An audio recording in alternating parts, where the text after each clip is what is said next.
সংবাদে আপনাকে স্বাগতম। শুরুতেই সংবাদ শিরোনাম, এরপর বিস্তারিত। উত্তপ্ত পাকিস্তান শাসিত কাশ্মীর, লং মার্চ চালিয়ে যাওয়ার ঘোষণা। জর্ডানে মার্কিন ঘাঁটিতে ইরানের হামলা অপ্রত্যাশিত, প্রস্তুতির সময় ছিল মাত্র কয়েক মিনিট। কেন হরমুজের একক নিয়ন্ত্রণ চায় ইরান? শিক্ষার্থীদের ওপর হামলার অনুমতি দিয়েছিলেন অমিত শাহ। দর্শক, এতক্ষণ শুনছিলেন সংবাদ শিরোনাম, এখন বিস্তারিত। আপনি যদি মুসলিমদের পাশে থাকতে চান তাহলে ভিডিওতে লাইক করে চ্যানেলটি অবশ্যই সাবস্ক্রাইব করে দিবেন। এখন বিস্তারিত। উত্তপ্ত পাকিস্তান শাসিত কাশ্মীর, লং মার্চ চালিয়ে যাওয়ার ঘোষণা। পাকিস্তান অধিকৃত কাশ্মীরে নির্বাচন বয়কটের ডাক দেওয়া স্থানীয়দের ওপর নিরাপত্তা বাহিনীর রক্তাক্ত অভিযান অব্যাহত রয়েছে। বিবিসি উর্দু জানিয়েছে, পাকিস্তান শাসিত কাশ্মীরের রাওয়ালকোট শহরে জম্মু ও কাশ্মীর জয়েন্ট আওয়ামী অ্যাকশন কমিটির জেএএসি সদস্যদের সঙ্গে আইনশৃঙ্খলা বাহিনীর সংঘর্ষের পর পরিস্থিতি এখনও উত্তেজনাপূর্ণ রয়েছে। এদিকে মিরপুরে বুধবার বিক্ষোভের প্রভাব পড়েছে জনজীবনে। শহরের অধিকাংশ দোকানপাট ও মার্কেট বন্ধ রয়েছে। অন্যদিকে অঞ্চলটির বিভিন্ন এলাকায় ইন্টারনেট সেবা ব্যাহত হওয়ায় সাধারণ মানুষ সংযোগ ব্যবহার করতে সমস্যার মুখে পড়ছেন। কাশ্মীরের কর্মকর্তাদের দাবি, গত ৪৮ ঘণ্টা ধরে জম্মু ও কাশ্মীর জয়েন্ট আওয়ামী অ্যাকশন কমিটির সশস্ত্র সদস্যদের সঙ্গে আইনশৃঙ্খলা বাহিনীর তীব্র গোলাগুলি চলছে। পরিস্থিতি নিয়ন্ত্রণে নিরাপত্তা বাহিনীর অভিযান অব্যাহত রয়েছে।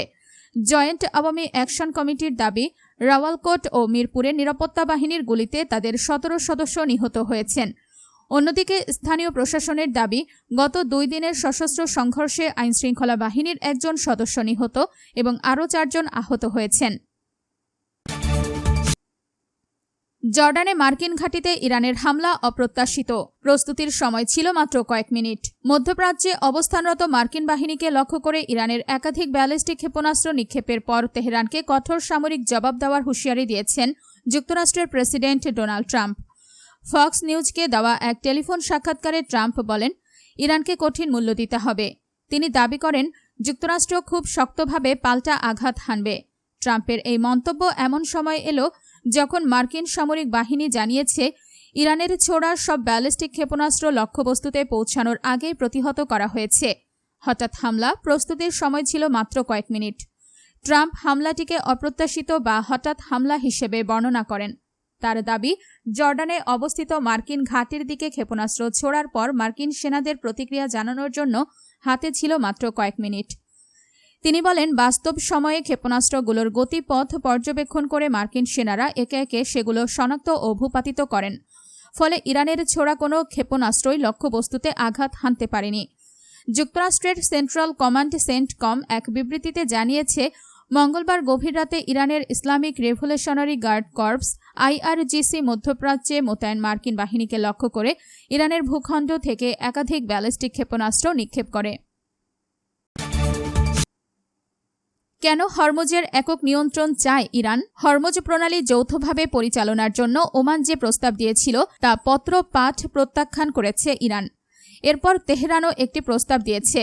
এরপরই প্রশ্ন নতুন করে উঠেছে, ইরানের মূল লক্ষ্য কি? মূলত হরমুজ প্রণালীর নিয়ন্ত্রণ নিয়ে ইরান কি অর্থনৈতিক লাভ করতে চাচ্ছে? আন্তর্জাতিক প্রতিরক্ষা গবেষণা প্রতিষ্ঠান ইন্টারন্যাশনাল ইনস্টিটিউট ফর স্ট্র্যাটেজিক স্ট্র্যাটেজির আইআইএসএস গবেষক সাশা ব্রুকম্যান আল জাজিরাকে বলেছেন, কৌশলগত ও সামরিক নিয়ন্ত্রণ প্রতিষ্ঠার জন্য একা হরমুজ নিয়ন্ত্রণ করতে চায় ইরান। ব্রুকম্যান বলেন, হরমুজ প্রণালী দিয়ে ইরানের দাবির ধরন বদলালেও মূল উদ্দেশ্য অপরিবর্তিত রয়েছে। শুরুতে ইরান প্রণালী দিয়ে চলাচলকারী জাহাজ থেকে টোল আদায়ের কথা বলেছিল। পরে তা পরিবর্তন করে সেবা ফি এবং বর্তমানে স্বেচ্ছামূলক ফির ধারণার কথা বলা হচ্ছে। বিশ্লেষকদের মতে এসব দাবির মূল উদ্দেশ্য হল হরমুজ প্রণালীতে ইরানের প্রভাব ও নিয়ন্ত্রণ ধরে রাখা। তিনি বলেন, ওমানের প্রস্তাবিত ৫০-৫০ যৌথ ব্যবস্থাপনা পরিকল্পনা ইরান প্রত্যাখ্যান করেছে, কারণ এতে একটি নৌপথ তাদের সরাসরি নিয়ন্ত্রণের বাইরে থেকে যেত। শিক্ষার্থীদের ওপর হামলার অনুমতি দিয়েছিলেন অমিত শাহ। ভারতের লোকসভায় শিক্ষার্থী আন্দোলনকে কেন্দ্র করে নতুন করে রাজনৈতিক উত্তেজনা সৃষ্টি হয়েছে। আন্দোলনরত শিক্ষার্থীদের ওপর পুলিশি বল প্রয়োগের অনুমোদন কেন্দ্রীয় স্বরাষ্ট্রমন্ত্রী অমিত শাহ দিয়েছিলেন বলে অভিযোগ তুলেছেন লোকসভার বিরোধী দলীয় নেতা রাহুল গান্ধী। বুধবার সংসদে অ্যান্টি প্রশ্ন ফাঁস বিল নিয়ে আলোচনায় অংশ নিয়ে তিনি এই অভিযোগ করেন। তার বক্তব্য ঘিরেই শুরু হয় তুমুল হট্টগোল। ক্ষমতাসীন জোটের সদস্যরা রাহুল গান্ধীর বক্তব্যের তীব্র প্রতিবাদ জানান এবং অভিযোগের পক্ষে প্রমাণ দাবি করেন।